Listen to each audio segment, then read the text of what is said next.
Well, slurpty diddly do, my G's. I hope you've all had a great, happy new year. And I'm going to kick off this year with a fresh Neurofunk bass, a Reese bass to be precise, made in Current. Again, as I mentioned before, the reason I'm using Current is just because I'm finding myself very inspired by the sound design process using a new tool. I still love Vital and Phase Plant, but at the moment, yeah, I'm kind of powering forward with the Current to see what sounds I can come up with, you know? And here's the bass that I've made today. Let's have a little listen to this loop.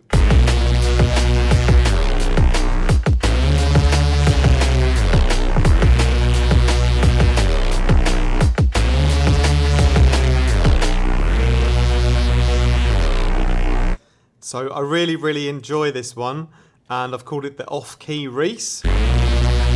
And let's talk about the sound design, because I think it has a really nice high quality sound, and I also feel like it has it has a really interesting pitch. It's sort of a bit over the top, like detuned, and a bit over the top off key, but by doing that I was able to get some kind of nicer textures in the sound design.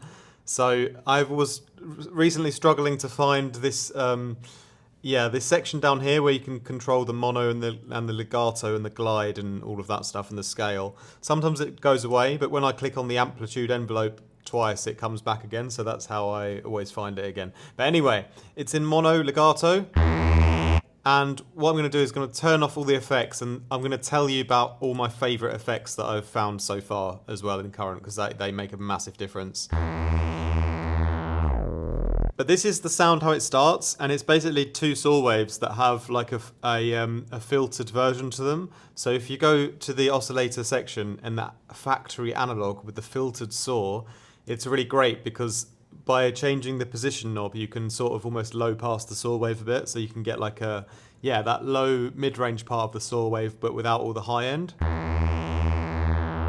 And what I've done is I've put a little bit of modulation into the position with an LFO here. It's just a slow triangle at 2 bars, and that gives it a bit of brightness every now and again, but it's not so extreme because it comes on and off.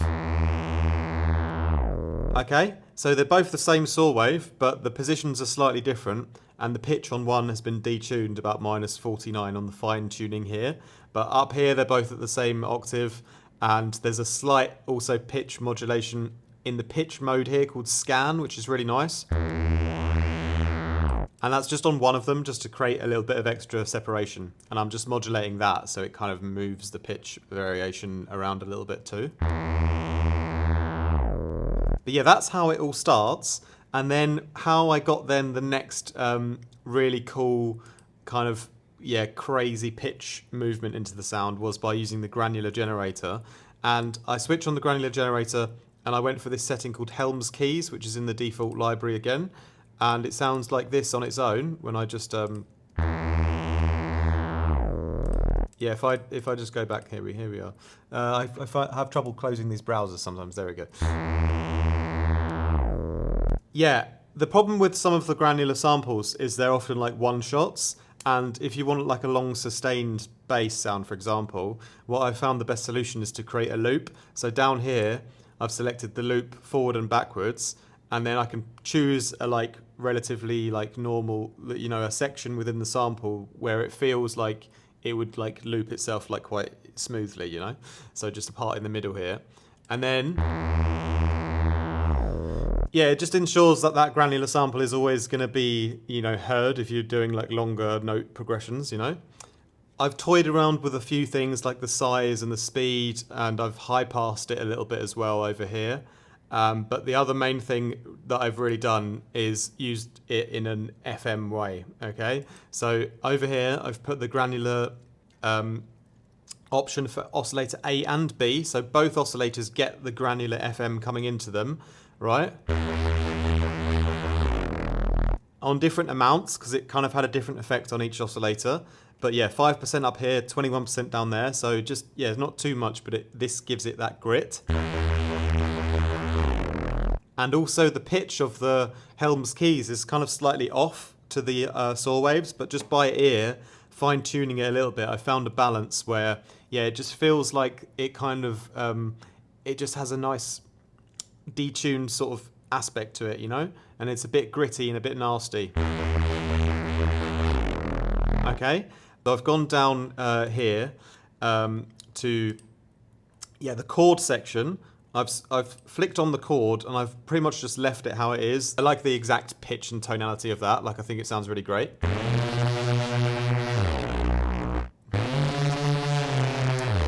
So that's the basis for the sound, but next we're gonna, yeah, really boost the low end with a fat sub underneath it all, and also add some white noise on top.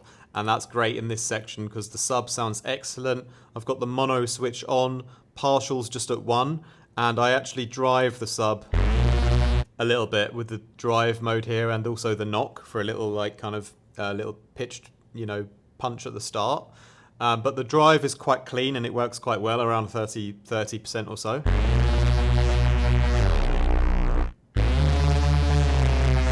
Yeah, so really beefing up all of that low end there. And then just for the sound design, for it to be perfect across the whole spectrum, white noise is really, really key to add in the high end. So I've just done like the volume at quite low, -17.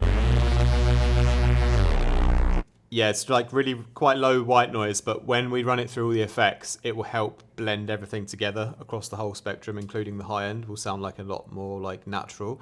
So yeah, a bit of white noise just on everything. Okay, so that's all excellent. And just to make sure I've covered everything, yeah, I think those are all the important parts before I move on to the effects section. But one last thing I also did was in the filter section here. I found that I got a little bit more headroom or a little bit more space for the sub when I actually took out all the low end from the oscillator A, B, and the granular part, you know. So over here I've done like a high pass, about 115 hertz, and it kind of, you can kind of get a little bit more clarity from the sub bass then just by chopping that area out. So that sounds really good. And now let's move over to the effects, which is where I really feel like Current, yeah, just takes things always to a new level. And this is my little formula at the moment, my sort of top 4 plugins to use in the effects chain, and the order that I like to use them in. So first, the ripple phaser to add some interesting filter movement, then the polar distortion to saturate everything together, then a flex chorus to reintroduce a nice stereo and a little tail to the sound, and then a little EQ at the end to do any minor adjustments. So that's my main sort of workflow. So first, the ripple phaser has got loads of cool presets, and I just go through a few and see what kind of fits for that sound specifically, and then just mix the amount in on the dry wet, you know? And once you run it through the distortion, you'll hear what the ripple phaser is doing a bit clearer. But here I've gone for the rippletini, which is maybe like an Italian dish or something. Just add some nice fresh harmonics into the mid-range. Almost had a bit of a, what's the plugin called? Is it the Kilohertz one? The, oh, you guys know what I mean. That plugin that everyone jumped on and used for ages. Leave a comment down below if you know what I mean, what it sounds like.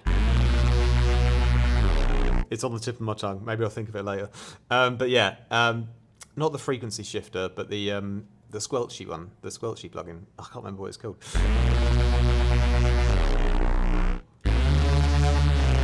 Anyway, I'll just mix that in either way. And then the polar distortion, what sounds excellent on here is the brighten up mode.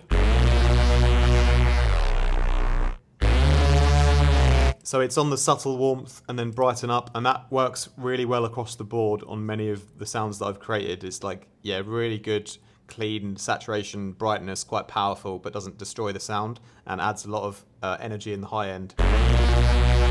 And yeah, you can mix that in if you want, but I quite like it at just 100% on this.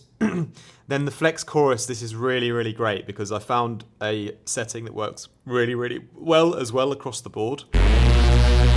And that's the Mind the Gap, and that's also on the Essentials and then Mind the Gap, and that gives it almost a sound quality like the Vital chorus, maybe even a little bit better. Like, it really adds a lot of depth to the sound in like a good way, you know? So again, like, I'm mixing that in, and I wouldn't really try to go above 30% ever because you do lose some of the mono power if you use over chorus stuff. Yeah, maybe even just 22% really adds like a nice dimension to the sound that just really, really brings it to life. You know, I love that chorus setting there. The brighten up on the distortion and the mind the gap on the chorus are my two favorite like things that seem to work like consistently well. And then the morph EQ, like often a sound might be missing some high end still. This one was quite already full out across the range, so I've just done a tiny high end boost. Tiny high shelf, but it's not too much to be fair. And yeah, that's everything together then. That's basically, yeah, all the main points that I wanted to talk about for current and how I'm enjoying it. And yeah, the chord and ARP section are excellent. This time I didn't want to ARP it, but the chord was like perfect to add those extra voices and pitch, you know? So again, just with the beat.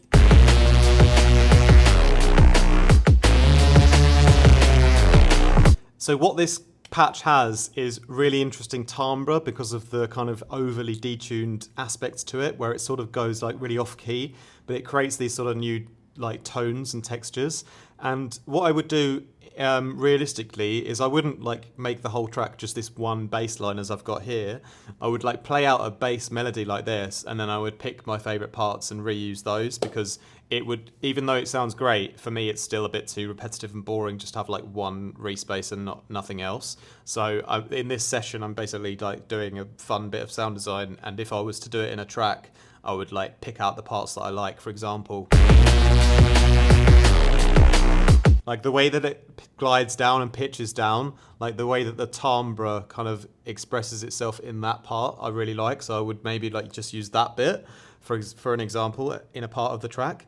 Or yeah, I just always listen to which are the most interesting timbres and pitch movements and just use those. But yeah, that's it for today. That's my little start to the year Neurofunk Reese bass tutorial. My G's, hope you guys enjoyed it. Yeah, I hope you guys all have an amazing start to your year. Thank you everyone for all of your support last year on the channel. It was absolutely amazing. Even if you're just a watcher and even if you don't comment, I still appreciate appreciate you like just being part of the channel anyway. But I do love to read your comments, and yeah, really appreciate seeing those as well, especially the positive and constructive comments are always the best.